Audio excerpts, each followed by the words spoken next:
So I've been taking a little bit of a break from the old video games. Which I guess a break in my time is maybe a little bit different. That I'm not necessarily patting myself on the back here, but it's been a little bit over a week since I have really dove into a video game, and even saying that out loud, it's like, Jesus Christ, dude, that sounds like an addiction. You take a break from something for a week and you're proud of yourself, but I do have more context, more thoughts on all of this that I want to share with you. But it's not even the fact that I feel like I've taken a break. It's that I I've started to realize this year whenever, and it's so bizarre to say that I think you can get burnt out from a hobby. And like, I think a key factor in appreciating that hobby more is realizing when you're starting to burn out a little bit and taking a break before you do. And a key example that I'll give for this is Rue Valley just came out. A kind of CRPG point and click style of game, Disco Elysium inspired, something in that vein, I would say. And theoretically, by just looking at it and hearing the description and watching the trailer, and that sounds and looks like a game that I would be very into. A narrative driven, choice based thing.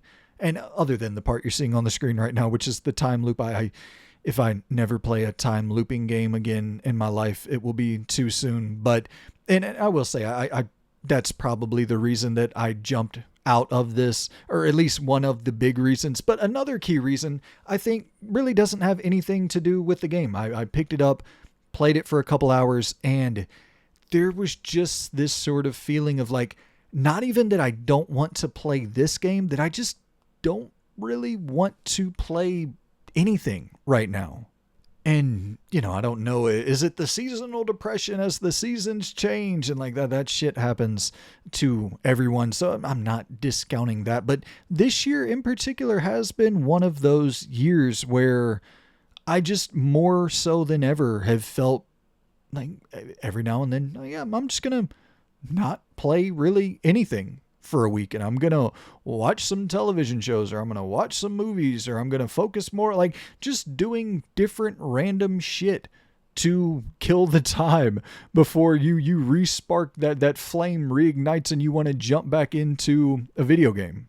And I mean, like this year I went back and I rewatched all of Sopranos. I watched the Andor season 1 and 2. I watched the White Lotus season 1 through 3. And, I think maybe 10 or so movies that I watched this year. Like, I never watched movies. I never watched TV shows. I am rarely listening to new music. And some of these different things that I'm like, I probably should check out the new Lloyd Banks album, Halloween Havoc 6. Let's dive into Halloween Havoc 6 and let's spend a week really dissecting the bars, the bars that Sir Lloyd Banks is dropping and delivering to us with Halloween Havoc 6. And I'm not even like saying that tongue in cheek. I know everything I say sounds like it's fucking sarcastic, so I don't know what to do about that. But that album is fucking god tier. It's really, really good. Crazy that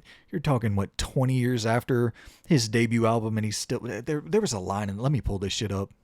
I'm probably gonna get hit with a damn copyright strike for playing this, but I really don't give a fuck. And unfortunately I couldn't find any of the lyrics, like a lyric video or a lyric breakdown, but just listen. This is unfucking believable wordplay. Was smacking whole strips, should have been stacking gold bricks. You gotta shoot your shot, no reward is worth it with no risk. Giant when they come to these darts, I'm back in Ole Miss. You stuck in limbo, I roll. Dude said, you gotta shoot your shot, no reward is worth it with no risk. Giant when it comes to these darts, I'm back in Ole Miss. Like, there's so much going on there.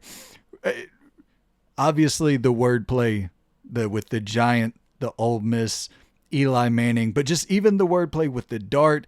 You got to shoot your shot. No reward is worth it with no risk. Giant when it comes to these darts. I'm back in Ole Miss. You think about dart, you're talking about a bullet pass, but you're talking about a dart. You're also talking about wordplay and bars. And then you could even, if you want to get to the gangster shit, talking about bullets, firing off real shots. Like there's so many different angles that you can double entendres, triple entendres. It's fucking crazy wordplay.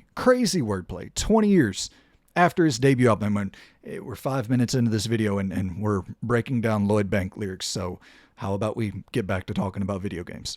And we'll probably do I'll have a longer, I was thinking about calling it the Ramblies, the 2025 Ramblies, where on Patreon and for YouTube members, I'll like kind of break down the, my favorite movies that I've watched this year, my favorite TV shows, my favorite albums, and absolutely, we'll break down more Lloyd Bank lyrics there.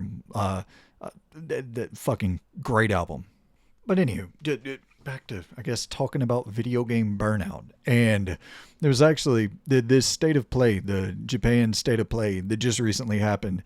That was something where it was an interesting, just overall kind of malaise, or in which the state of play wasn't great. Like if the state of play was better, I probably would have jumped in here and covered it, talked about it with you all. But I think that was the first state of play since I have been, other than the specific state of plays that are focused around like, here's an entire state of play dedicated to Suicide Squad. Like of course, I'm not going to cover that. I don't give even a modicum of a fuck to cover something like that. But the bigger overall state of plays, I think I've covered pretty much all of them on the channel. And once again, if this one was better, I would have jumped in here and covered it. But even the bad ones I've covered before. And it's, I don't know, just like an overall sense of just a tinge of burnout. And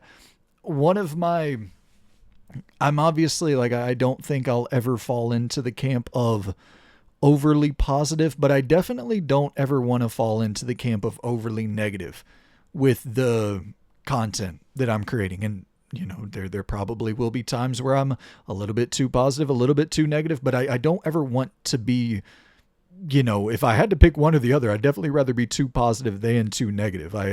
There's just so much negativity going around. And I think about that every now and then, where it's like, if you're starting to feel a little bit of that burnout on that end, then it's like, you don't have to talk about everything.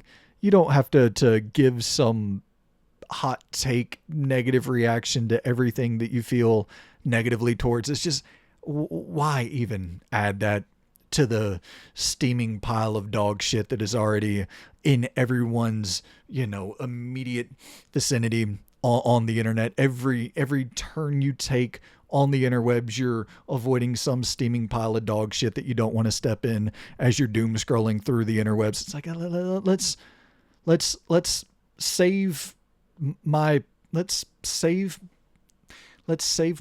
pile of dog shit for another day. Boy, oh boy. But I think it's all about kind of picking your spots and picking your, even just with how you play games and the types of games that you're playing, where, if you're jumping into a big open world game and you follow that big open world game up with another big open world game and then another big open world game that follows that and then an RPG after that. And it's like, okay, I went from a 30-hour game to a 50-hour game to a 45-hour game to a 70-hour game.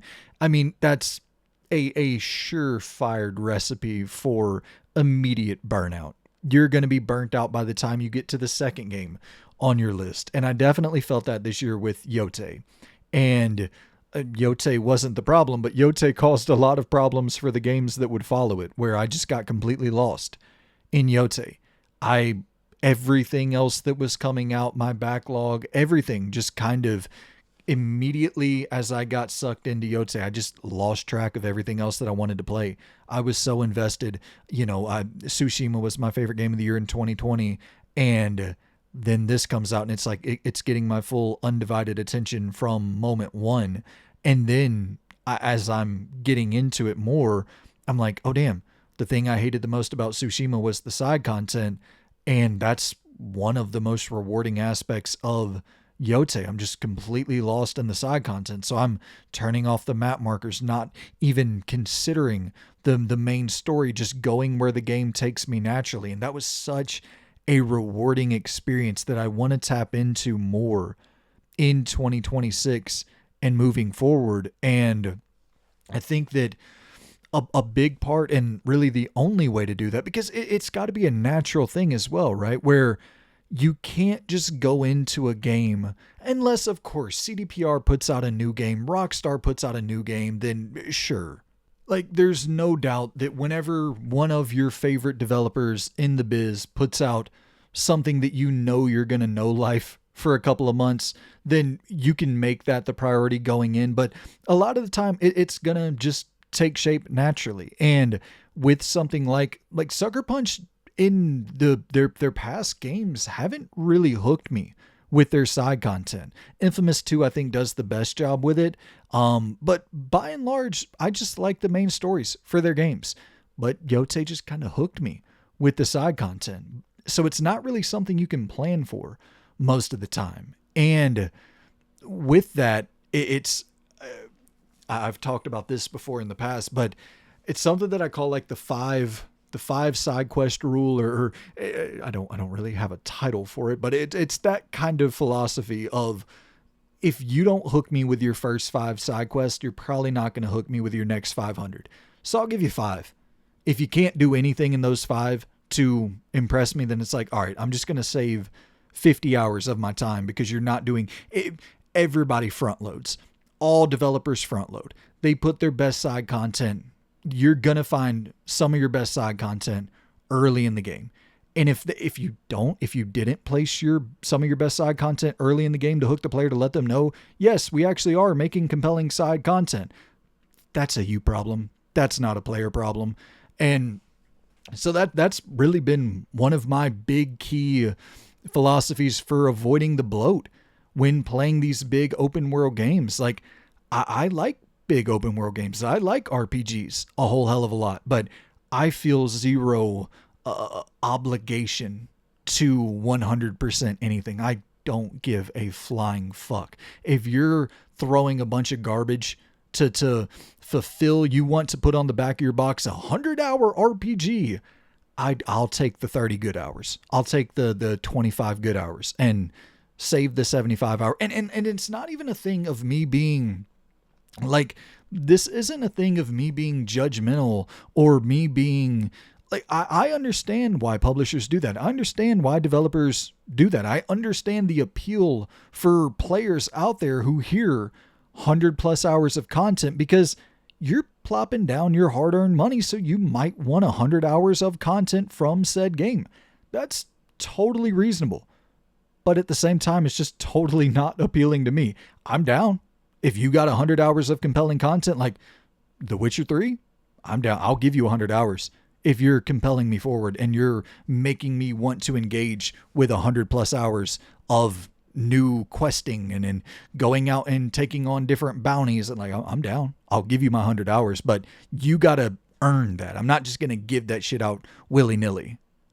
I guess what I'll do, instead of giving you my 100 hours willy-nilly, I'll give you my money willy-nilly and be happy that I get a good 30 hours and I ignore the 70 hours of bullshit that you put into your game. But, you know, that's a totally different, and I shouldn't, I'll pull up the Outer Worlds too. I'm just kind of pulling up different trailers for y'all to look at instead of looking at my big, dumb, ugly head here. I feel like it's just kind of cycling through different trailers, because I did want to talk about the Outer Worlds 2 in conjunction with Ghost of Yote and a couple other games. But anywho, what the fuck was the thing I was saying 2 seconds ago before this? Oh, the whole idea of the, you know, I'm willing to give you the full price for the game and not expect 100+ hours of content. And I think that that's a interesting scenario that we're starting to find ourselves in as we get older and we have a little bit more money and a little bit less time. And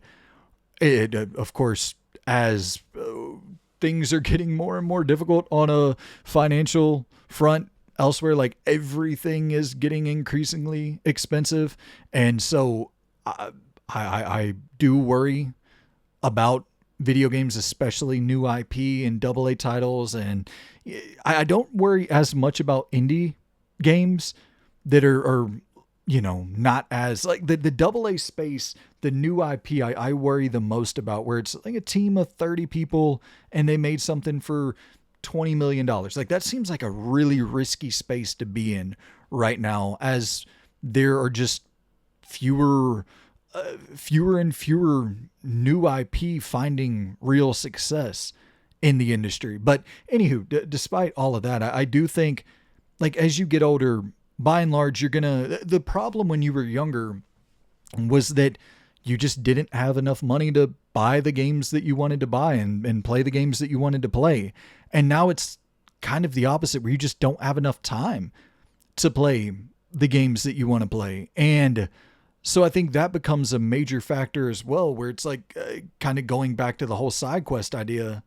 Like for me personally, I would rather play more games, but play them less completely and play the best parts of more games, if that makes any sense, where, you get that good idea of, is this thing worth trying to really 100%? You kind of get that idea pretty early on. And, but at the same time, even there with that, I think that it's all of that's going to depend on your play style, your preference. I don't think there's any right or wrong way of going about it, or any right or wrong way of avoiding that burnout effect. It's just time and place is going to be really the main and only determining factor of all of that. And something that I've been thinking about as well in relation to all of this, in the sense of just putting the controller down for a bit and kind of reflecting on the experience that you had, like after you finished the game and you found something, not saying life altering. I don't really experience that often at all with games. I mean, maybe one out of every 300-400 games that I finish, am I like, damn, this changed the way that I view X, Y, and Z. I don't find many games to really alter my view of the world all that drastically, but even outside of the overly deep horseshit, it's nice every now and then to really enjoy something and just reflect on it, think about it a little bit deeper, and maybe do some digging about the development process of it. And like with Dispatch, which kind of in that same vein, the latest episode just came out, and I have not played that either. I absolutely, without a shadow of a doubt, will be going through and finishing Dispatch. I've been loving it so far, but I haven't played that final episode yet. But in the meantime, while I was like waiting for the final episode to drop, I was just really enjoying. This game has something to it that I can't quite put my finger on. There's you look at it, you hear it, you listen to the dialogue, you listen to the writing, you take it in, and one of the first thoughts that you have is like, is this going to be like super cookie cutter soft? And then the more you're reading it and listening to it, you're like, damn, this is not soft at all, but it presents itself that way at first. And so I wanted to do some digging and like listen to interviews with the like lead director and some of the writers. And so I just started listening to interviews with these people. I'm like, damn, these motherfuckers are fascinating. And just their entire philosophy when developing this game, like even outside of the writing, one of the key bits, the key takeaways, I think this was in a Friends Per Second interview with Jake Baldino, where the lead director was like, we wanted to remove a lot of the walk and talk, a lot of the mindless navigation that you would find in Telltale games, where you're just kind of walking around for no reason, picking up items, interacting with shit that really adds absolutely nothing to the overall experience in the game. Is really the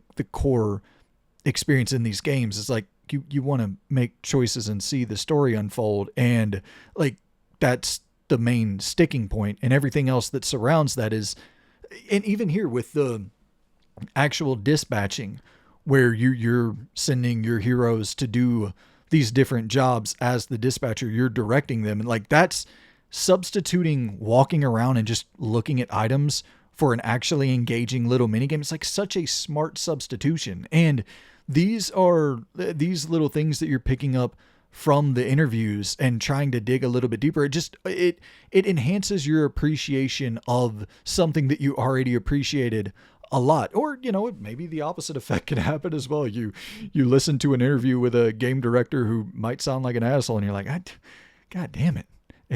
I don't think it should ever really harm your appreciation of the game, but you're just like, well, damn, that sucks. It's like you kind of would rather not know. It's like, fuck, this thing was really good, and then you look at this, like, that guy kind of sounds like an asshole. But anyway, that wasn't my takeaway when watching these interviews. I was like, I kind of I'm digging this. And then there was also, I remember, I recently watched it was this PlayStation Access interview where Nate Fox sat down with PlayStation Access and he just kind of broke down his gameography. Is that? I don't know if that's the term, but you know how film directors, they'll go in with GQ and break down their entire filmography, and actors will go in and break down their entire filmography, and they have these cool sort of retrospective pieces that are done every now and then. And I haven't really seen this much in the game space, but I saw it here and I just wanted to shout it out because this was another great thing. After finishing Yote, you jump in and you're like getting the history of Sucker Punch from Nate Fox and hearing the backstory for a lot of these iconic games that I absolutely adore. And so, yeah, just once again, nothing too deep at all, nothing that is life-changing at all, but kind of appreciating on a slightly deeper level your some of your favorite games, and looking into different interviews with certain people from studios that have put out great shit. And like Infamous 2 is one of my favorite games of all time. Sly Cooper 2 is one of my favorite games of all time. Tsushima is one of my favorite games of all time. Yote is one of my favorite games of all time. And they've just consistently made excellent shit. So hearing a breakdown of the shit that they've made so for what, over 2 decades now, it's that's really compelling. And it's not, I don't think I'm ever going to be the guy who enjoys, like, I'm not a super fan of really anything. I think I'm more a super fan of studios, but even there, I'm really not like a super fan of studios. I guess I'm more a fan of some of the behind the scenes development shit. Like for me, Psych Odyssey, the Double Fine documentary, this is probably about as far in the weeds as I'll go for, the super in-depth breakdown stuff. But even here with Psych Odyssey, I think the reason that it scratched that particular itch for me was because it's not this, it's not more of a reality television show, but it's kind of this mix of reality television and edutainment. Like, it's educational and also entertaining, but it's that perfect balance of the two, where it is a little bit contentious at times, and it has that spice that you want from a reality television show with a production company who is this third party, and they come in and they're kind of able to have their own final cut on the product that they're going to release here. And so they want to make it as entertaining as possible while also informative. And like the whole video essay thing, just, it never quite caught with me. And I'm not, this is not me at all saying that video essays are not compelling. I'm sure they are massively compelling to most people, without a doubt, much more compelling than the shit that I'm putting out there. But I've never really been like into the video essays, into breaking down the lore for 12 hours of this. I don't fucking care. I love Resident Evil. It's probably as far as I'll go into the weeds for like lore and shit about a video game. But even there, there's so many Resident Evil fans that could run circles around me in terms of their knowledge of the franchise. I don't really have that super fandom of any one particular game series or game franchise. I just like games. You know what I mean? Like, I just enjoy this hobby as a fucking A. That was, yeah, that sentence that was about to come out of my mouth was pretty fucking bleak. It must be the seasonal depression, but yeah, I guess, fuck, that's the worst thing in podcasting and in content creation is you're about to say something and then you acknowledge that you're about to say something and then you don't say it. And it's like, well, that's fucking the worst. That's as off-putting as anything. Anywho, I was going to say, video games are kind of like my favorite way to kill the time before I die. And it's like, I know that sounds bleak, but it's honestly just the way I feel, where it's like, and that's not a dismissive take on my love for the hobby. It's to say, like, yeah, I love movies. I love television. I love all these different entertainment art forms and time killers, time wasters, whatever you want to call them. But I would rather never watch another movie, never watch another television show, never read another book, never listen to another album, like, and then just play games. I find that is a much more fulfilling way to spend my time. But with that being said, back to the topic at hand, as we're in 700 different fucking territories already with this video. At the same time, knowing when you are kind of burning yourself out with the hobby that you love the most and being able to acknowledge that and take a break on it so that when you return back to it, you're enjoying it as much as you possibly can.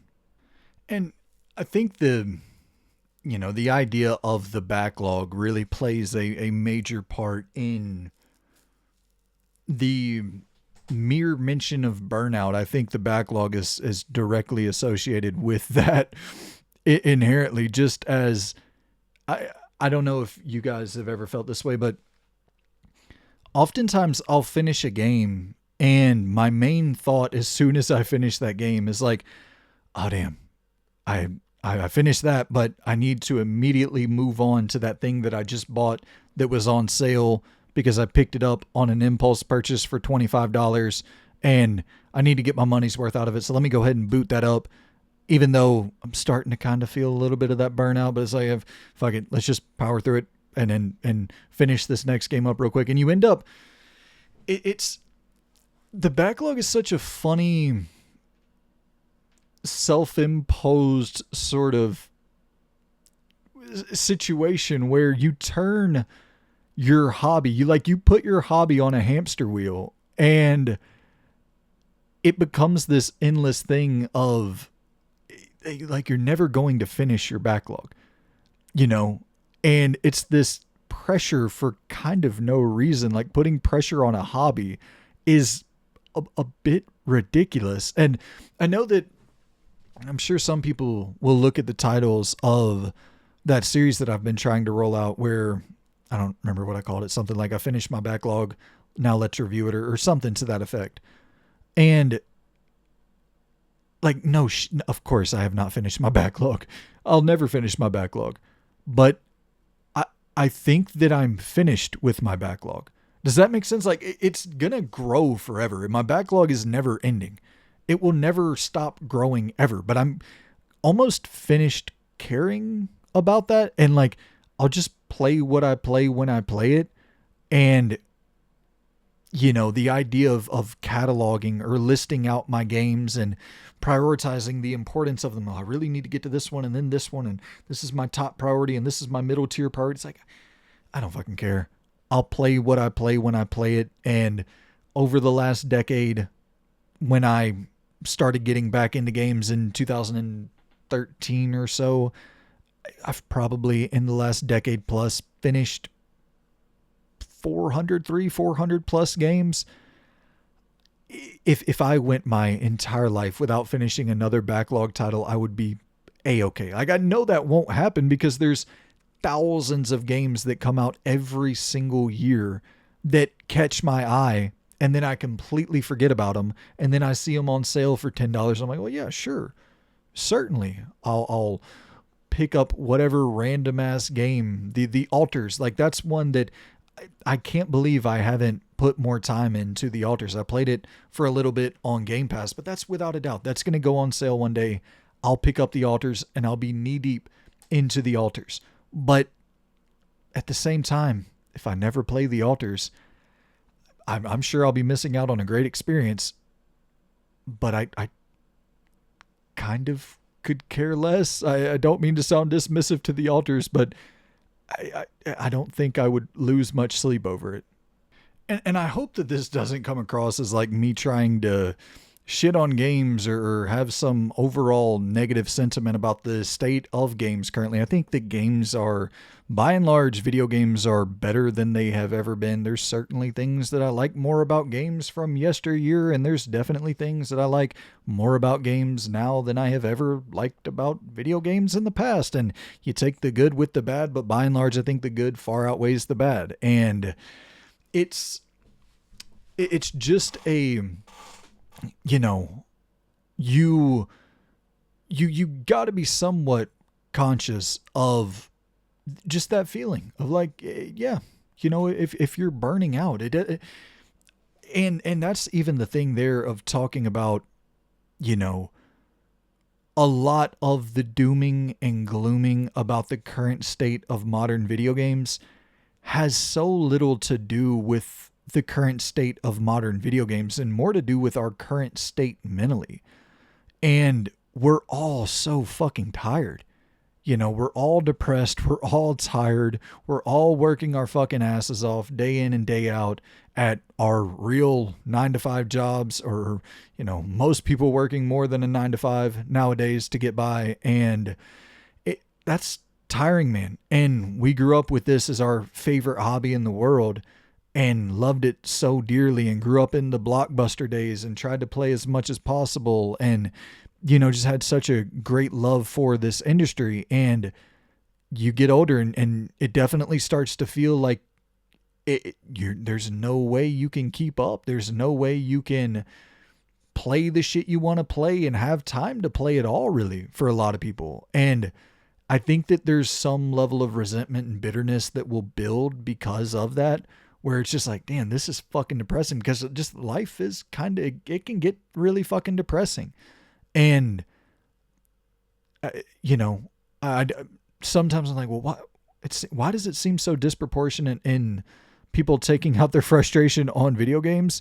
But, you know, I think that at the heart of a lot of it, I think that there is just a real deep love for this hobby, and frustration and bitterness elsewhere kind of gets taken out on this, because I think a lot of people just really miss it a lot as well. And maybe you do miss some of the things about your pet. Like, no doubt, dude. You know, I think about NBA Street, and I think about EA Big, and I think about Pandemic, and I think about some of the great studios that EA killed off, and how I long for games like that we'll never see another Def Jam, we'll never see another NBA Street, we'll never see another SSX Tricky and another Mercenaries. And it's like, the fuck, man. And you're like, God damn it, modern gaming. And then you're like, wait. Shit.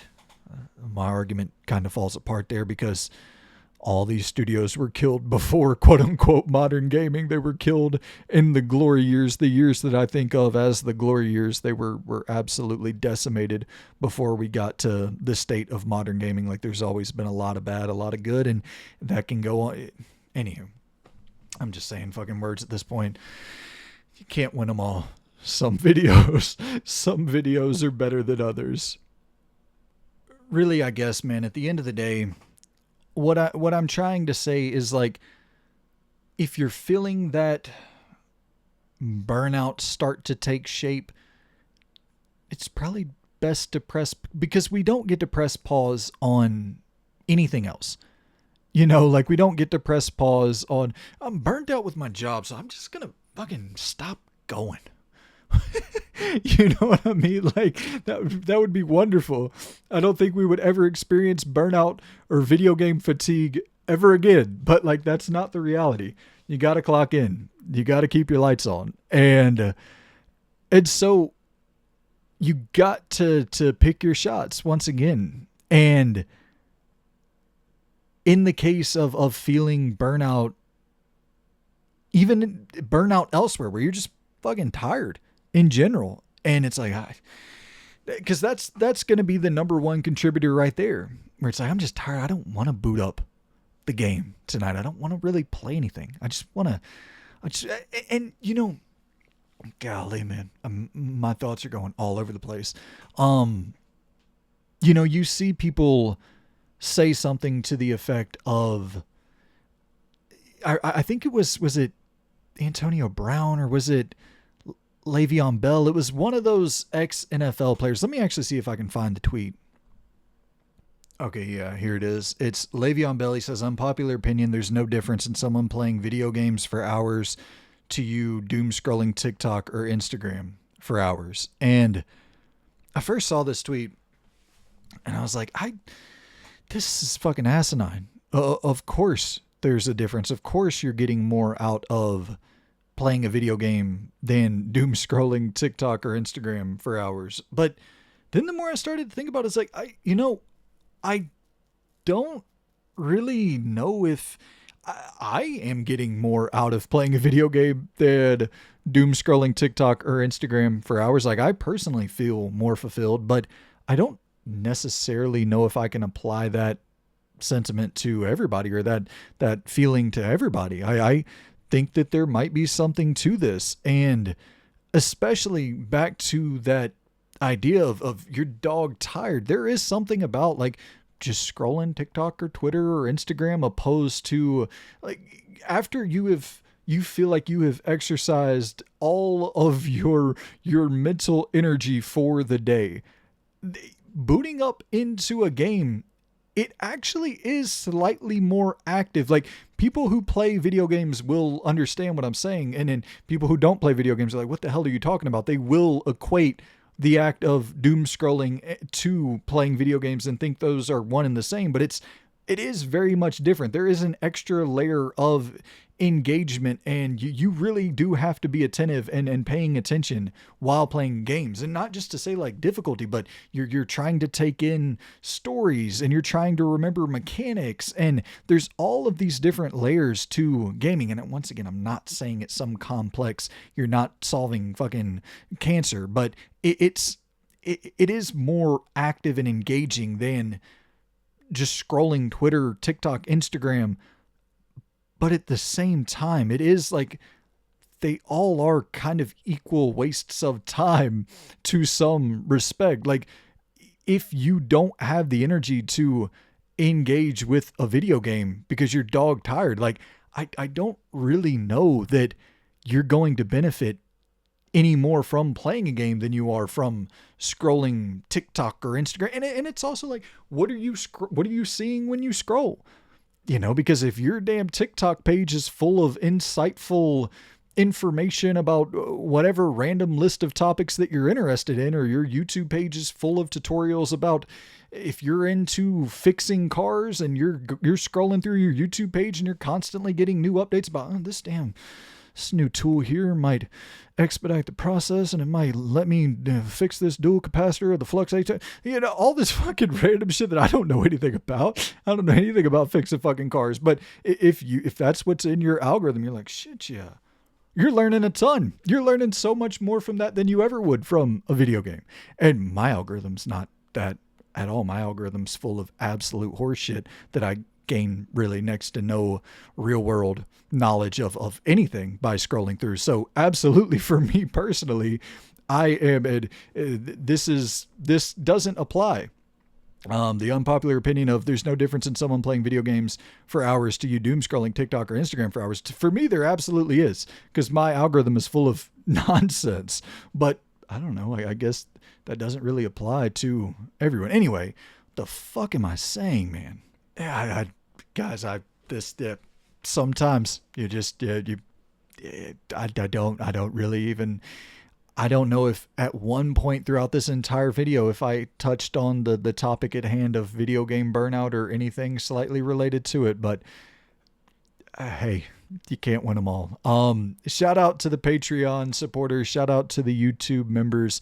As I admit defeat in this video, I am still very, very thankful for the Patreon supporters and YouTube members keeping the lights on at the old Unnecessary Rambling office. Shout out to Captain Corndog, Vin, and Sadik for supporting at that shout out tier. And shout out to everyone who voted on this topic today. Apologies once again for maybe not the best delivery on my end, but yeah, I put up a poll each week on Patreon and for the YouTube members for everyone to vote on and pick the topic that gets discussed. And actually this week it was a tie between this and there's actually one vote ahead on I need a break from video games over you don't have a skill issue, you have a time issue. I think it was one vote ahead, but that was one that's close enough where I probably will end up making both of those videos, because it seems like that's something that, you know, the Patreon supporters and YouTube members are interested in, both of those topics. So yeah, very much appreciate all of you guys for supporting the channel, and stay tuned, man. I'm going to be doing the 2025 Ramblies, I think is what I'm going to call it, where I'm going to go through my favorite films that I watched this year, my favorite shows, favorite movies, all of that, and just do a quick little breakdown on the channel, and, you know, not really have to care too much about copyright strikes and all of that, because I'm not monetizing it. So if you want to see that, head on over to patreon.com or hit the join button to become a YouTube member, and that will go up pretty soon, probably early December or so for that one. So stay tuned for the 2025 Ramblies. But before we jump out of here, I have a YouTube member question that I want to answer before we hop on out of the episode today. And this is from Captain Corndog, and he says, question I have: sometimes I am in the mood for a game to absolutely destroy me emotionally. Some of my favorites that have done that are Red Dead Redemption 2, Silent Hill 2, and The Last of Us 2. What are some of the most devastating / depressing games you have ever played? So I don't really know how to tackle this question without diving too much into spoilers. I'll try to walk around spoilers. Plague Tale Requiem is probably number one for me. I don't think I've ever played a game that it was, you know, I'm an easy crier. I'll admit that. Like, to be a fucking 30-year-old dude, I think I cry more than most, for sure. I'll just be riding down the road. I was listening to oh my god, what is that Smashing Pumpkins song? Time moves. What the fuck's the even children get older, I'm getting older too. Fucking Billy Corgan. I'm just like tearing up listening to that. And it's like, what the fuck is wrong with you? Why are you tearing up listening to Smashing Pumpkins? Which, I don't know, I guess they got some emotional shit, but so I guess I should preface all this. I'm a bit of a bitch, but I you know, Plague Tale Requiem was different though. That wasn't just me and my typical tearing up. That was like fucking A, dude. And once again, this is okay, you know, we got to spoil this, because I don't know how to like walk around why this hit me as hard as it did. I gotta prove to you that this is actually sad and that I'm not just whining. Spoilers times 1,000 for anybody who does not want to be spoiled or see spoilers for A Plague Tale Requiem. Go ahead and click off this video. I got the ending pulled up for A Plague Tale Requiem. I want to show y'all on screen, have some representation for what I'm talking about being displayed on the screen, so y'all can see how just heavy this shit is. So I'm gonna go ahead and roll it. Amicia, the main character of A Plague Tale and A Plague Tale Innocence and A Plague Tale Requiem, she spends pretty much the entirety of both games trying to find a cure for Hugo, her little brother, and the macula, the this disease that just completely inhabits and controls Hugo, and it's getting more and more profound and more all encompassing, all controlling, all consuming of him. And as the disease spreads and intensifies, he loses control. And as you see, the rats, like the rats are more so controlling him, and he is no longer in control of the rats. Like that was one of his abilities, powers throughout the game, was that he controlled these rats. But as the macula intensifies, he loses control of these rats, and they begin to control him. You start to see the plague just sweep over entire fucking cities, taking cities out. And that's actually represented in game form, where you see these fucking just tidal waves of rats toppling over buildings. And it's insane on a technical front. But so the entirety of A Plague Tale Innocence and Requiem, Amicia is just looking for a cure for Hugo, and she's going to the ends of the earth to find it.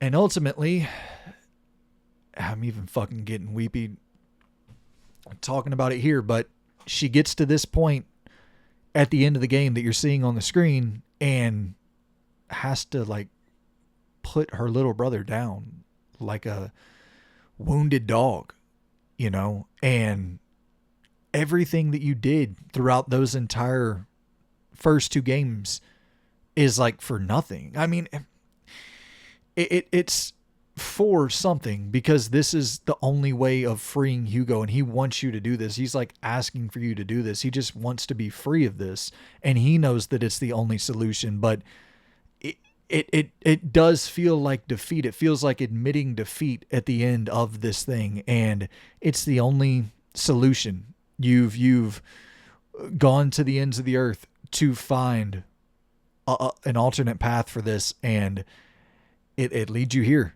to having to put down your little brother in a what feels like, you know, playing through this as Amicia, she just begins to make so many mistakes throughout this game, and just starts to fail over and over again, and to like you see her sanity slipping. And when you end up reflecting on the game after you finish it, you're like, as the player, like, fuck, I wonder, like, could I have done something different? Not you as the player, but you as Amicia. Like, I wonder if Amicia, if her mental state, if her mental stability would have upheld, could we have found some different path? Would you not have, you know, there were some bizarre things that she was believing in that just felt completely fruitless. And it's like, I don't know if that's necessarily the path forward, but there was no path forward.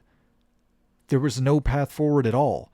And so you're looking for paths forward that don't exist. There are no paths. This is the end. Like the end of you putting Hugo down, or somebody putting Hugo down.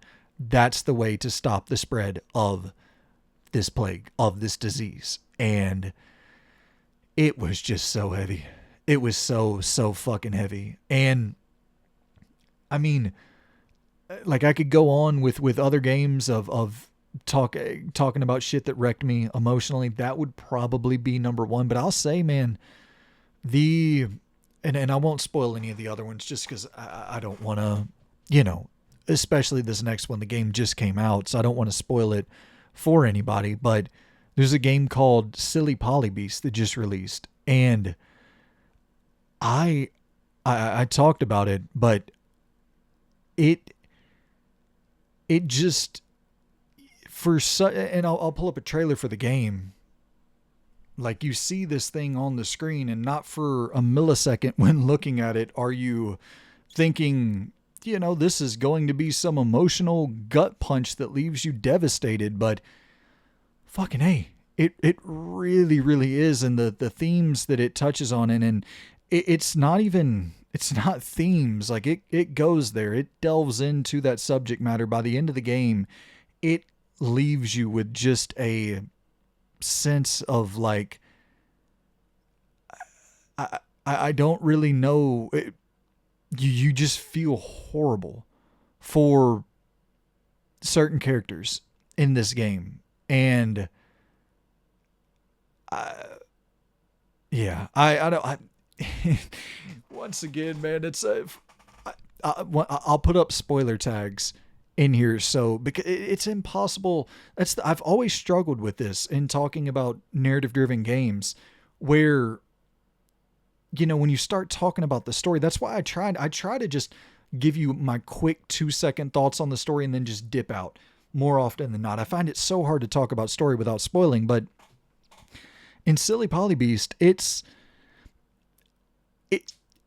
kind of, do y'all remember the song Polly by Nirvana? Polly wants a cracker. Maybe I should get off her first. Think she wants some water to put out the blowtorch. Doom, doom, is it me? Doom, doom, have a seat. Doom, doom, let me clip your dirty wings. And it's a song about this girl who was abducted, I believe in Portland in the 80s, and she was abused and tortured, and just this horrible, horrible fucking story, a real story. And I believe her name was Polly. I don't know if that was fictionalized by Kurt Cobain when he was writing it, but I think her name was Polly. And this girl in the game Silly Polybeast, her name is Polly, and it's a very similar story with, very, very dark abuse themes littered all throughout it. And you see it from the moment you boot up the game. There's obvious innuendo that she has suffered domestic abuse very, very early on, and even hints early of sexual abuse. But at the end of the game, it just, oh my God, man. Like it's not even all that overt. Like they are direct about it, and they do acknowledge that she has been sexually abused at this orphanage that she grew up in. And the entire game is like leading up to this orphanage and confronting those memories that you have suppressed. And you're going back to this orphanage because you think that you're trying to find your sister, Alice, I believe is her name. And you're having to go back to this orphanage trying to, retrack your steps to find where Alice, maybe you've lost communication with one another, and you're trying to find her. You were supposed to meet up and you can't find her anywhere. And you need to go and confront this orphanage to clear your mind to possibly find your way back to Alice. And you get there and just like, it's revealed in plain sight just how fucking vile that orphanage was, man. And you're seeing shit play out where, it just straight up tells you, yes, these adult figures were abusing the children in this orphanage. And it is like, I'm sitting there playing the game, and that's the thing where they don't drag it out really. Like, they make it obvious, they don't drag it out. But I'm like, usually when that stuff hits you, you're in a cutscene and you have a second to like gather your thoughts before picking the controller up back again to play. But I'm sitting there playing, and like, I'm fucking tears running down my face as I'm playing this thing.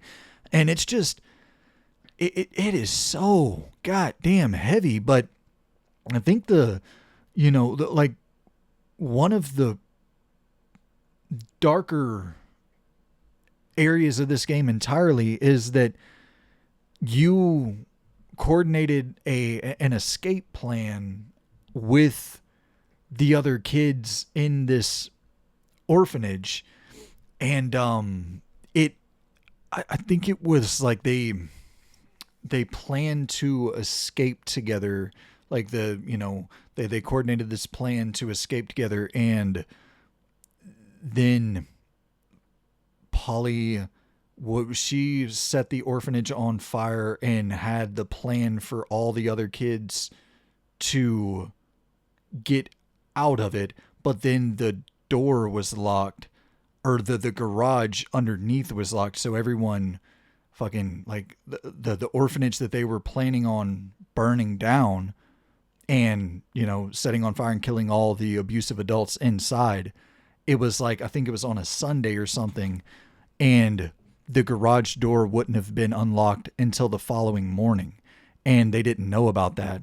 And so as they were planning to sneak out through the garage, everybody died. All the kids in the orphanage who were planning to sneak out, along with, all the adults. And then, they burnt down the orphanage. And so this entire game of you trying to find Alice, your sister, it ends up revealing itself that, like, she is dead. And then this whole thing is like,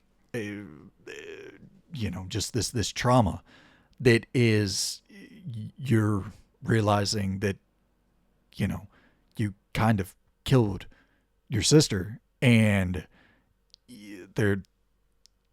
that's like, there's no good ending there at all. You come to that realization and you're just distraught by it. So yeah,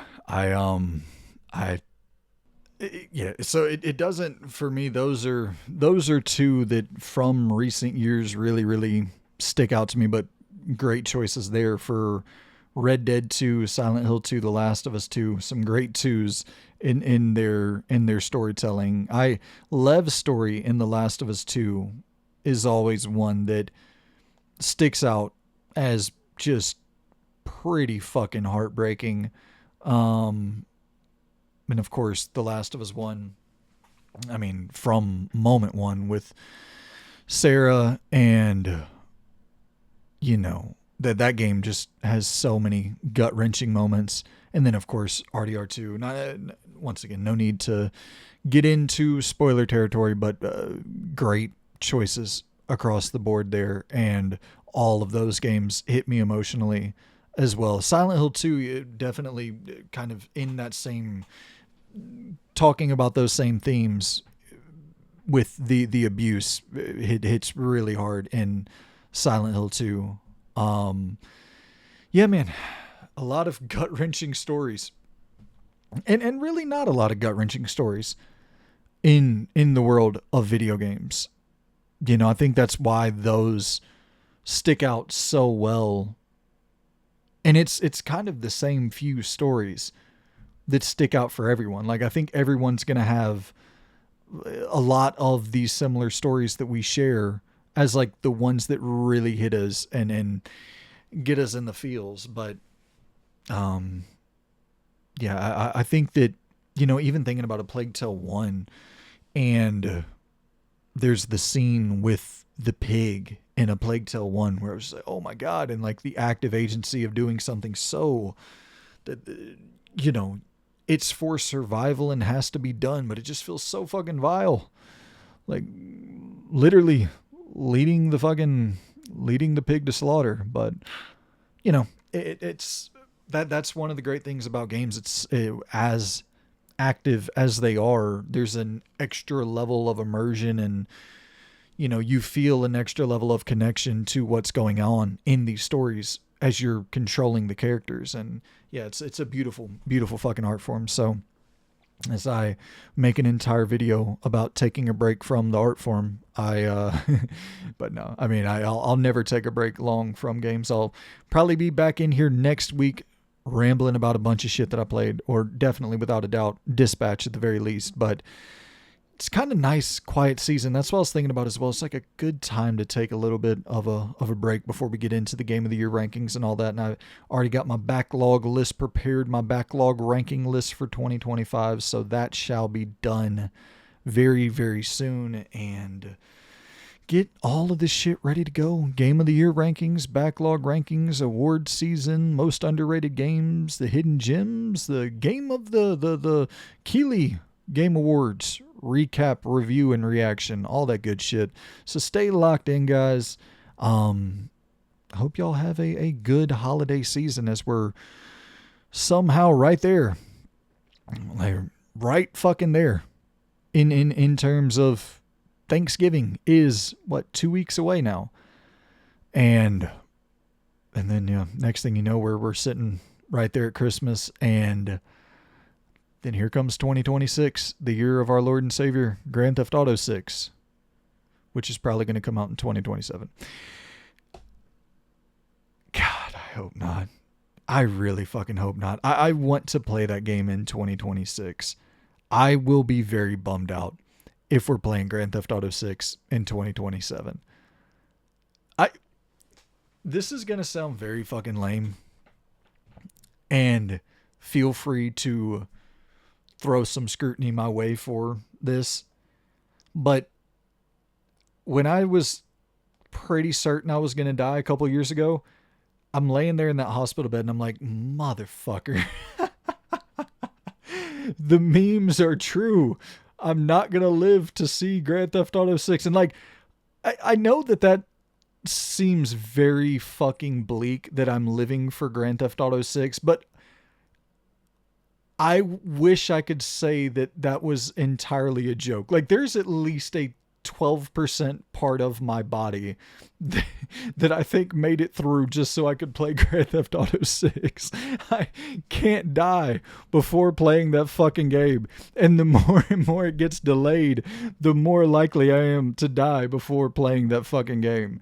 So Grand Theft Auto 6, let's release in 2026, man. I'll do my best to keep my esophagus at bay until GTA 6 drops, but I don't know. What a fucking dark episode. Jesus Christ, just non-stop depressing shit. This is why breaks are important in all things. I think you need breaks in all things. Yeah. Anywho, I appreciate y'all for tuning in. I hope y'all enjoy the episode, and if you do, I worry about your state of well-being just as much as I worry about my own. But I appreciate y'all for tuning in, man, and I hope y'all have a happy holiday season, and I shall see you good people in the next episode. Here we go. Goodbye.